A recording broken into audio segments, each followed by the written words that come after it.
ভিডিওটি শেষ পর্যন্ত দেখার জন্য অনুরোধ রইল। আশা করি ভিডিওটি আপনার কাছে অনেক অনেক ভালো লাগবে। চারপাশে খুব সুন্দর করে সাজানো লাল নীল বেলুনের ছড়াছড়ি চারিদিকে। আয়াত নিশ্চুপে দাঁড়িয়ে আছে এক কোণে। কোনো কথা ছাড়াই হুট করে আয়ান হাত ধরে টেনে নিয়ে যায় বেলকনিতে। আয়াত বেশ চমকে ওঠে। আয়ান খুব রাগী চোখে আয়াতের দিকে তাকিয়ে একটানে শাড়ি খুলে নিজের খুব কাছে নিয়ে আসে। দাঁতে দাঁত চেপে বলতে লাগে, রূপের খুব বাহার তাই না? শাড়ি পরেছ ছেলেদের নিজের প্রতি আকর্ষিত করতে তাই না? এত সুন্দর করে সেজেছ যেন দূর থেকেও সবাই দেখে, সেই জন্য তাই না? এই বাহার, এই শখ আমি বের করছি। আয়াত ভয়ে অবাক চোখে তাকিয়ে আছে আয়নের দিকে। আয়ান খুব জোরে আয়াতের হাত চেপে ধরে পিছনে নিয়ে। হাতে থাকা কাচের চুড়ি ভেঙে কোমরে কিছু আঁচড় লেগে কেটে যায়। হাত থেকে হালকা রক্ত ঝরতে থাকে। সেদিকে আয়নের কোনো খেয়াল নেই। ব্যথায় চোখ থেকে পানি পড়ছে আয়াতের। কাপা কাপা গলায় কান্না জড়ানো কণ্ঠে বলে, প্লিজ হাত ছাড়ুন, আমার লাগছে। এখন লাগছে, আর ওই ছেলেগুলো যখন দেখছিল তখন ভালো লাগছিল? আয়ানের কথায় কেঁপে ওঠে। চোখে এত গাঢ় করে কাজল দিয়েছ কেন? ও আচ্ছা, সব ছেলেরা যেন এই মায়াবী চোখে ডুবে থাকে, তাই তো? এই চুল এত সুন্দর করে বেঁধেছ যাতে সবাই তোমার এই রূপ ভালো করে দেখতে পারে। আয়ান পাগলের মতো চোখের কাজল মুছতে লাগে। একপাশে বেঁধে রাখা চুলগুলো খুলে দেওয়ালের সাথে চেপে ধরে গলায় থাকা চেন টেনে ছুঁড়ে ফেলে আয়াতকে ধাক্কা মেরে চলে যায়। আয়াত সাথে সাথে ফ্লোরে বসে পড়ে। আয়াত এত জোরে চেন টান দেয় যে গলায় নখের আঁচড় লেগে যায়। ফুপিয়ে কেঁদে ওঠে আয়াত। ছলছল চোখে ফ্লোরে হাত বুলিয়ে চেন খুঁজে নেয়।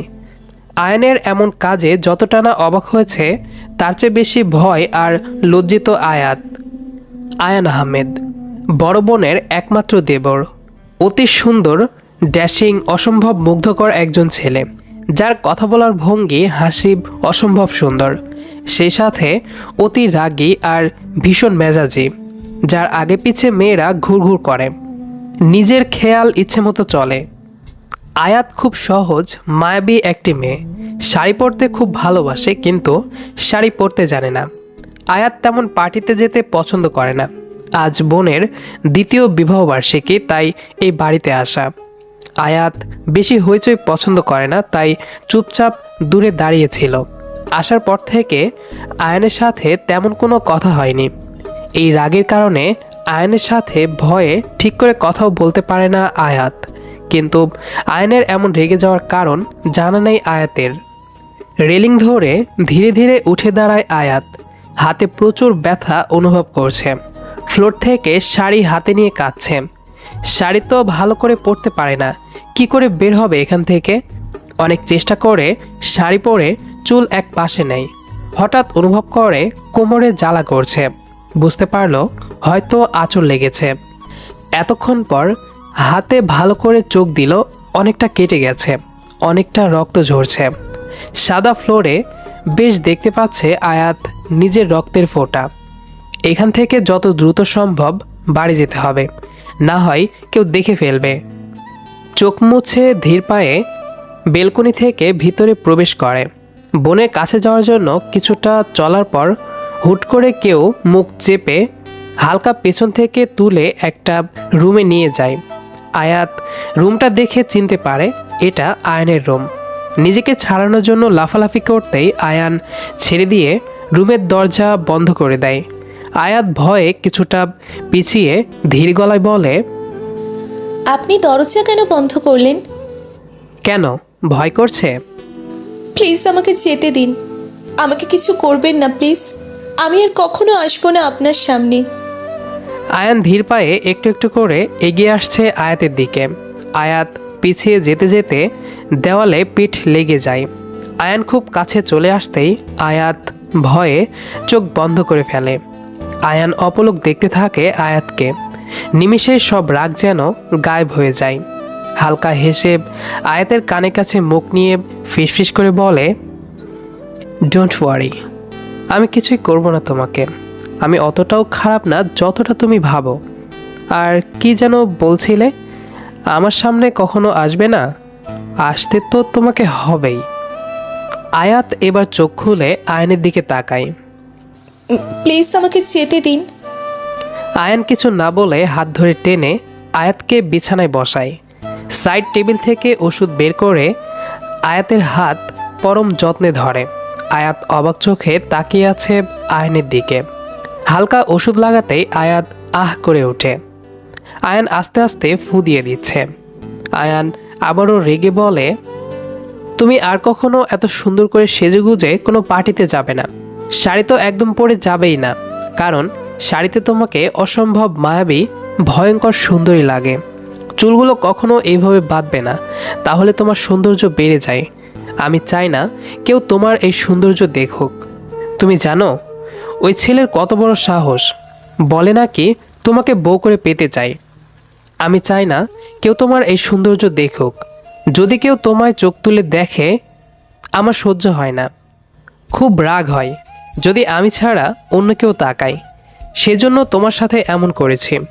খুব কষ্ট হচ্ছে তোমার, তাই না? কিন্তু আমার কথার বাইরে গেলে এর থেকেও খারাপ হবে, মনে রেখো।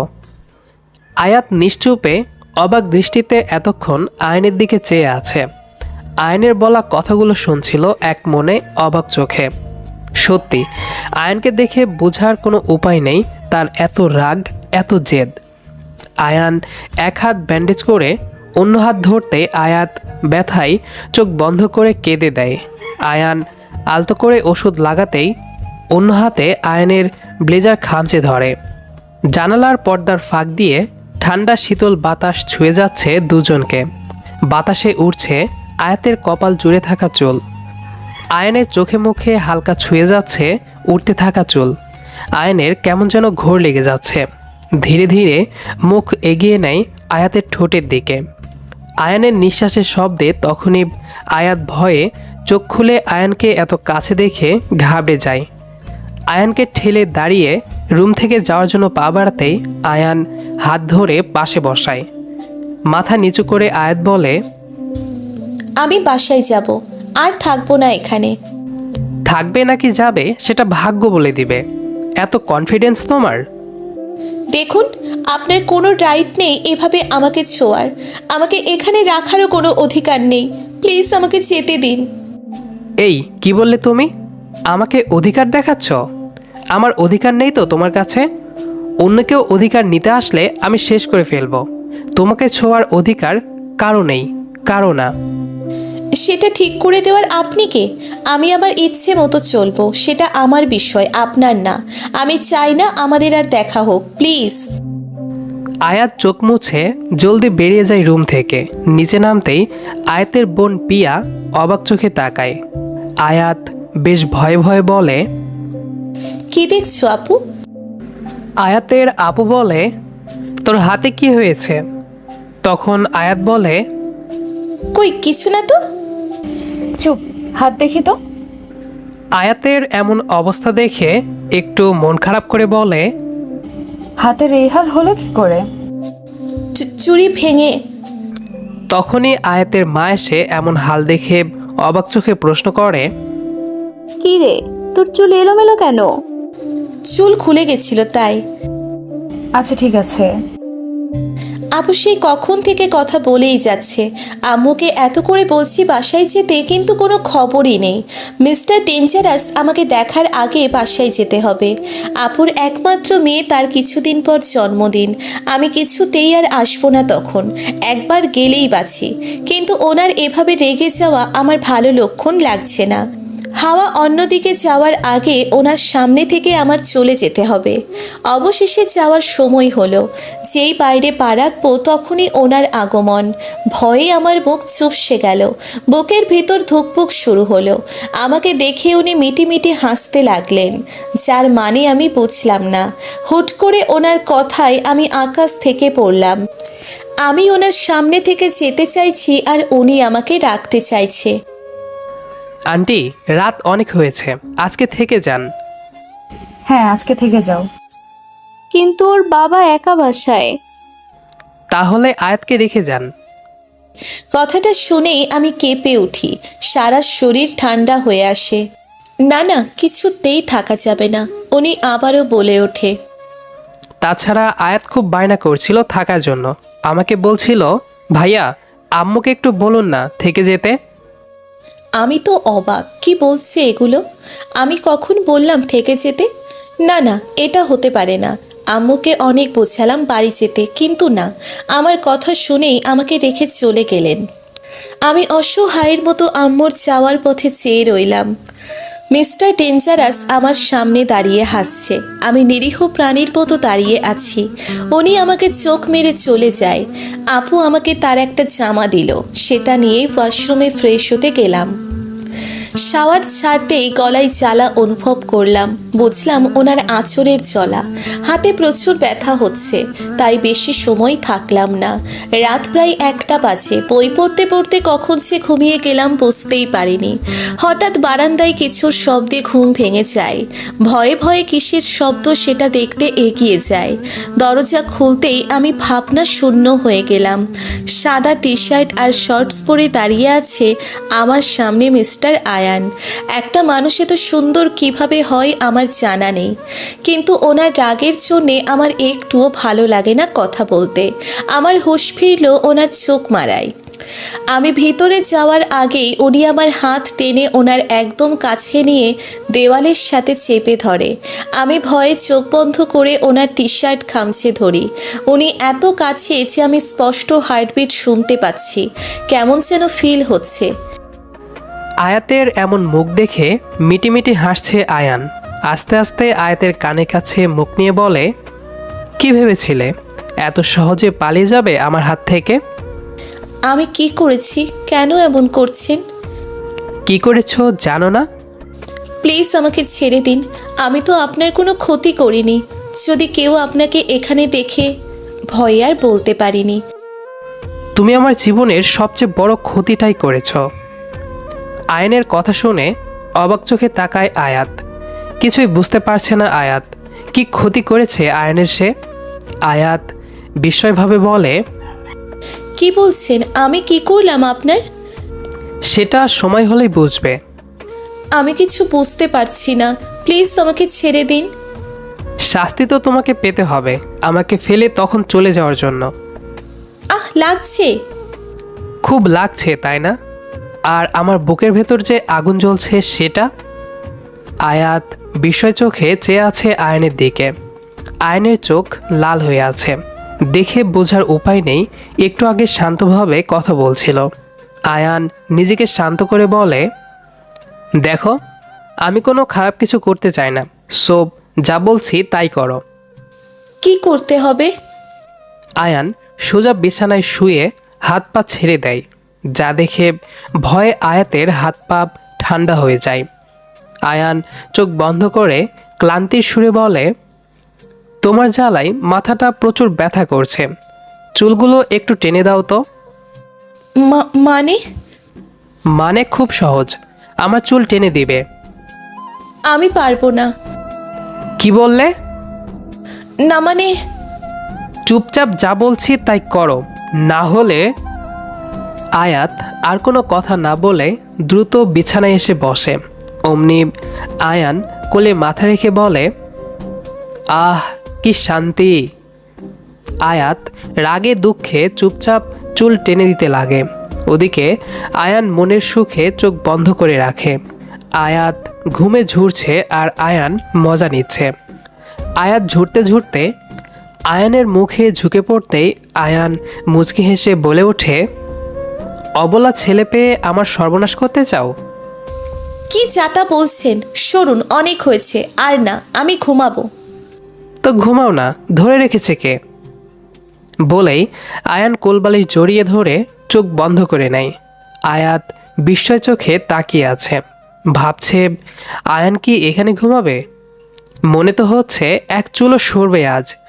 আয়াত নিজের মাঝে সাহস জোগানোর চেষ্টা করলো চোখ বন্ধ করে, কিন্তু চোখ খুলে আয়ানের মুখ দেখে সব সাহস চলে যাচ্ছে। আয়ান মিটিমিটি হাসছে আয়াতের এমন মুখ দেখে। হঠাৎ খেয়াল করলো আয়াতের গলায় কিসের আঁচড়, দ্রুত উঠে বসে আয়াতের গলায় হাত দিতেই আয়াত কেঁপে ওঠে। এমন আচমকা ছোঁয়া পেয়ে একটু ভয় পেয়ে যায় আয়াত। আয়ান আঁচড় পাওয়ার জায়গায় হাত বুলিয়ে বলে, কিভাবে হলো এটা? কেন আপনি জানেন না? আয়ান একটু চুপ হয়ে যায়। মনে পড়ে যায় তখন আঁচড় লাগার কথা। আয়ান বিছানা থেকে উঠে কিছু একটা খুঁজতে লাগে। তারপর একটা মলম নিয়ে আসে। আয়াতের গলায় আলতো করে লাগাতেই আয়াত সরে যায়। আয়ান রেগে তাকাতেই আয়াত চুপসে যায় আর বিড়বিড় করে বলে, আচরও দিবে আবার রাগও দেখাবে। কেন আমি কি মানুষ না? কি বললে তুমি? কই না তো। আমার কথার অবাধ্য হলে এর চেয়েও খারাপ আচরণ দেখতে হবে। এটা ঠিক না মিস্টার আয়ান। আমার উপর আপনার কোনো অধিকার নেই। নিজের সীমার মাঝে। আয়াত কথা শেষ করার আগেই আয়ান আয়াতের ওপর শুয়ে ঠোঁটে ঠোঁট মিলিয়ে দেয়। আয়াত ভাবনাশূন্য হয়ে আছে, কি হচ্ছে বুঝতে পারছে না। আয়ানকে সরানোর অনেক চেষ্টা করছে কিন্তু পারছে না। আয়ান আয়াতের দুহাত বিছানায় চেপে ধরে। আয়াত এই হাতির মতো শৈলের সাথে না পারায় শান্ত হয়ে যায়। চোখ থেকে বিন্দু বিন্দু জল গাল বেয়ে পড়ছে। অবশেষে 10 মিনিট পর আয়াতকে ছেড়ে দিয়ে উঠে বসে। আয়াত লজ্জায় আর রাগে কাঁদছে। আয়ান রেগে বলে, অধিকার দেখাচ্ছিলে খুব, তাই না? এখন থেকে বুঝবে অধিকার কাকে বলে। আয়াত আর কিছু বলার আগেই আয়ান চলে যায়। আয়াত বেশ অবাক চোখে তাকিয়ে আছে আয়ানের চলে যাওয়ার পথে। আয়ান চুপ করে বসে আছে বিছানায়। খুব রাগ হচ্ছে আয়াতের ওপর, কিন্তু চোখের সামনে মায়াবী মুখটা ভেসে উঠলে আর রাগ করতে পারে না। নিজের আনমনে হাসলো আয়ান। দীর্ঘশ্বাস ফেলে মৃদু হেসে বিছানায় এলিয়ে দেয় নিজেকে। বারবার কানে বেজে ওঠে আয়াতের বলা কথা অধিকার। এই একটা শব্দ বুকের ভেতর ঝড় তুলে দিচ্ছে আয়ানের। কিছুতেই নিজের মনকে শান্ত রাখতে পারছে না সে। ভয় করছে আয়াত যদি দূরে সরে যায় তবে কি আয়াতকে হারিয়ে ফেলবে আয়ান? সকালে মুখোমুখি দাঁড়িয়ে আছে আয়ান আয়াত, দুজনে নিশ্চুপ। আয়ানকে দেখেই বোঝা যাচ্ছে সারা রাত ঘুমায়নি সে। চোখ দুটো লাল হয়ে আছে। সারা রাত এপাশ ওপাশ করে কাটিয়েছে সে। আয়াত ভয়ে ভয়ে একবার আয়ানকে দেখছে তো একবার বাড়ির মেইন গেট।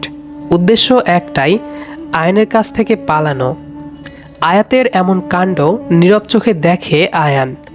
আয়াত দৌড় দিবে কি দিবে না ভাবতে ভাবতেই দিল দৌড়, কিন্তু বেশি দূর পারল না যেতে। আয়ান হাত ধরে নিজের কাছে নিয়ে এসে বলে, পালানোর খুব শখ? মানে? আয়ানের কাছ থেকে পালানো এত সহজ না মিস আয়াত। আয়াত চোখ বন্ধ করে কিছু একটা ভাবল। হুট করে চেঁচিয়ে ওঠে, আপনার জন্য মান সম্মান আর থাকলো না। আপু কিভাবে দেখছে দেখুন। ছি। আয়ান পেছনে ফিরতেই আয়াত এক দৌড়ে মেন গেট পার, আর পিছনে ফিরে দেখেনি সে। আয়ান দাঁতে দাঁত চেপে বলে, আমাকে বোকা বানানো? দেখি আর কতদিন এইভাবে পালিয়ে থাকবে। আয়াত যেন প্রাণে বাঁচে। দীর্ঘ লম্বা শ্বাস নিয়ে আর 1 মিনিটও অপেক্ষা না করে রিক্সা করে বাসায় ফিরে। খুব চিন্তায় আছে, এখনও যদি আবার দেখা হয়। আয়ান যে ছেলে কিছুতেই পার দিবে না আয়াতকে। আচ্ছা, সত্যি কি আয়ান বজ্জাত, নাকি এই রাগের মাঝে লুকিয়ে আছে অন্য কিছু? রাতে শুয়ে শুয়ে বই পড়ছে আয়াত। হঠাৎ ফোনের কাঁপানো শব্দে সে নিজেও কেঁপে ওঠে। পাশে থাকা ফোনের দিকে তাকিয়ে ঘড়িতে সময় দেখে 12টা 20। চিন্তায় পড়ে যায় আয়াত। এত রাতে কে কল দিয়েছে? ফোনটা কি ধরা উচিত? এসব ভাবতে ভাবতেই আবারও বেজে ওঠে ফোন। আর না ভেবে রিসিভ করতেই কেউ ধমকের সুরে বলে, ফোন ধরতে এত সময় লাগে? আয়াত কান থেকে দূরে সরিয়ে নেয় ফোন। কণ্ঠ খুব পরিচিত লাগছে তার। সন্দেহ কণ্ঠে বলে, আমি অপরিচিত নাম্বার রিসিভ করি না। আর আপনি কে মিস্টার? আয়ান হালকা হাসে। হেসে বলে, মিস্টার আয়ান, মিস আয়াত জাহান। জি। আয়াত যেন ভয়ে শেষ। ঢোক গিলে কাঁপা কাঁপা কণ্ঠে বলে, আমার খুব ঘুম পাচ্ছে। হ্যাঁ, আমরা কাল কথা বলবো, কেমন? আল্লাহ হাফিজ। আয়ানকে কিছু বলতে না দিয়েই কেটে দেয়। চিন্তায় আয়াতের এসির মাঝেও ঘাম শুরু হয়ে গেছে। সকালে ভয় যেন আরও বেশি গাঢ় হয়ে গেল। এখন যদি কলেজের সামনে এসে দাঁড়িয়ে থাকে আগের মতো, তখন আয়ানের সাথে আয়াতের দেখা পিয়ার বিয়ের প্রায় 1.5 বছর পর। বিয়ের সময় শুনেছিল একমাত্র আয়ান দেশের বাইরে পড়াশোনা করছে, খুব সুদর্শন যুবক সে, কিন্তু কখনো দেখার ইচ্ছে থাকলেও দেখা হয়ে ওঠেনি। আয়ান দেশে ফেরার কিছুদিন পর সকালে একদিন বোনের শ্বশুরবাড়িতে আসে কলেজের অনুষ্ঠানের জন্য শাড়ি নিতে। সেদিন সন্ধ্যায় ছিল আয়ানের দেশে ফিরে আসার উপলক্ষে একটা পার্টির জন্য সাজানো হচ্ছিল পুরো বাড়ি। আয়াত খুব সুন্দর করে সাজাতে পারে এবং বুদ্ধিও দিতে জানে। সবাই আয়াতকে খুব ভালো করে চিনে, তাই আয়াতের থেকে কিছু বুদ্ধি নিচ্ছিল। আয়াত মুখে বলছিল আর ওরা সাজাচ্ছিল। আয়ান কারো ওপর প্রচুর রাগ নিয়ে সিঁড়ি দিয়ে নামছিল। কাজের লোক ফুল কোথায় লাগাবে জিজ্ঞেস করতেই রাগ দেখিয়ে ফোনে কারোর সাথে রেগে কথা বলতে বলতে নিচে নামছিল। আয়াত সেদিকে চোখ রাখতেই নিশ্চুপ হয়ে যায়। কিছুটা ভয় পেলেও চুপ করে আয়ানকে দেখতে থাকে। ব্লু শার্ট আর 3/4 প্যান্ট পরা এক অসম্ভব সুন্দর যুবক। রাগের মাঝেও দেখতে অসম্ভব সুন্দর লাগছে। আয়ান একসময় রেগে ফোনটা ফ্লোরে সজোরে ছুঁড়ে মারে, সাথে পাশে থাকা ফুলদানিও। আয়াত ভয়ে চিৎকার করে চোখ বন্ধ করে দু হাতে কান চেপে ধরে। আয়ান কারো চিৎকার শুনে সামনে তাকায়। একটা মেয়ে, ব্লু লং কামিজ আর জিন্স পরা, একপাশে খোলা চুল আর কপালে সাদা পাথরের টিপ, যেন এক নীলপরি নেমে এসেছে আয়ানের সামনে। নিমিষেই রাগ গায়েব হয়ে হাসি ফুটে ওঠে আয়ানের ঠোঁটে। ধীর পায়ে এগিয়ে যায় আয়াতের কাছে। আয়াত চোখ খুলে আয়ানকে এত কাছে দেখে ভয়ে স্তব্ধ হয়ে যায়। আয়াত চোখ খুলতে আরেক দফা অবাক হয় আয়ান। মায়াবী কাজল কালো চোখ দেখে আয়াত কিছু না বলে দৌড়ে চলে যায়। যাওয়ার সময় পেছন থেকে আয়াতের পিঠ স্পষ্ট দেখতে পায় আয়ান। নিমিষে যেন গলা শুকিয়ে যায় তার। আয়াত যখন জানলো এটা আয়ান, তারপর থেকে বাড়ি আসা বন্ধ করে দেয়। জানতে পারে আয়ানের গার্লফ্রেন্ডের অভাব নেই। এই সুন্দর এই চেহারার মাঝেও আছে প্রচুর রাগ আর জেদ, আর সেটা আয়াত নিজের চোখেই দেখেছে। সেদিন আয়ান অনেক অপেক্ষা করেছিল, হয়তো সকালের মতো দেশে ফেরার পার্টিতেও আসবে, কিন্তু আয়াতের দেখাও মেলেনি সেদিন। দুচোখ শুধু আয়াতের সেই মায়াবী দৃষ্টি খুঁজছিল, কিন্তু নিরাশ হলো। ভাবিকে জিজ্ঞেস করতেই বলল আয়াতের নাকি ভালো লাগছে না, তাই আসেনি। কিন্তু আয়ান হাল ছাড়েনি। ভাবির থেকে চালাকি করে কলেজের ঠিকানা এবং ফোন নাম্বার বের করে। একবার দেখার জন্য হলেও আয়ান কলেজে যেত। ভাবতো আয়াত বুঝি কথা বলবে দেখে, কিন্তু সেটা হয়নি। আয়ানকে দেখেই গলা শুকিয়ে যেত, কিছু না বলেই পালিয়ে যেত। আয়ান এসব নিতে না পেরে একদিন প্রপোজ করতে যায়, কিন্তু আয়াত ভয়ে কেঁদে সেন্সলেস হয়ে যায়। তারপর থেকে দূর থেকেই আয়াতকে দেখে। কলেজে যাচ্ছে আয়াত। একা একা হেঁটে কলেজে যাওয়া যেন আয়াতের ভীষণ প্রিয়। রাস্তার চারপাশে চোখ বুলিয়ে হাঁটছে। হঠাৎ কেউ হাত ধরে টেনে গাড়ির সাথে চেপে ধরে। ভয়ে আয়াত চোখ বন্ধ করে নেয়। ধীরে ধীরে চোখ খুলে অবাকের শেষ পর্যায়ে। আয়ান রাগী চোখে দাঁড়িয়ে আছে। চোখগুলো লাল বর্ণ ধারণ করেছে তার। আয়াত যেন প্রাণ হারায় অবস্থা। আয়ান শক্ত করে চেপে ধরে বলে, এত ইগো কিসের তোমার? আমাকে মানুষ মনে হয় না? রাতে কতবার কল দিলাম, ধরনি কেন? আসলে কি জানো কত কষ্ট হচ্ছিল আমার? সারাটা রাত ঘুমাতে পারিনি আমি। লাগছে, ছাড়ুন আমায় প্লিজ। লাগুক। আয়ান খেয়াল করলো আয়াতের চোখ থেকে পানি ঝরছে। নিমিষেই রাগ উধাও হয়ে যায়। আয়াতকে ছেড়ে দেয়। খুব রাগ হচ্ছে নিজের প্রতি, কেন যে কন্ট্রোল করতে পারে না। লম্বা শ্বাস ফেলে আয়াতের দুগালে হাত রাখতে আয়াত লাফিয়ে ওঠে। আয়ানও কিছুটা চমকে ওঠে এমন লাফানো দেখে। অবাক হয়ে বলে, কি হলো? এমন ব্যাঙের মতো লাফালাফি করছো কেন? আমাকে আপনার ব্যাঙ মনে হয়? তা একটু তো মনে হয়ই। আপনি একটা ফালতু। কি? শুধু তাই না, আপনি একটা অসভ্য ছেলে। কি বললে তুমি? ঠিক বলেছি। রাস্তায় মেয়ে দেখলে মাথা ঠিক থাকে না? এইভাবে একটা মেয়েকে বিনা অধিকারে ছোঁয়ার রাইট নেই আপনার। আমি কিন্তু আপনার নামে কেস করব। কি বললে তুমি? মানে খুব অধিকার নিয়ে কথা বলছো কদিন ধরে, খুব লাফালাফিও শিখে গেছো তুমি। ভাবছি এবার অধিকারটা দেখাতেই হয়। কি বলো? মানে মানেটা হচ্ছে বলেই আয়াতের ঠোঁটে ঠোঁট মিলিয়ে দেয়। চোখ বড় বড় করে তাকিয়ে আছে। শেষবারের মতো অনাধিকার চেষ্টা করে গেলাম, কাল থেকে শুধুই অধিকার চর্চা। আয়ান আর কিছু না বলে সোজা গাড়িতে বসে চলে যায়। আয়াত বোকার মতো ঠায় দাঁড়িয়ে আছে। আয়নের বলা কথাই বেশ ভয় পেয়েছে। বাসর ঘরে বসে আছে আয়াত, সব যেন মাথার উপর দিয়ে গেল। যার থেকে পালাতে এত কিছু, তার কাছেই এখন বন্দি আয়াত। গতকাল ভয় দেখালেও আয়ান আজ তার কথা সত্যি করেছে। আজ থেকে আয়াতের ওপর শুধুই তার অধিকার চলবে।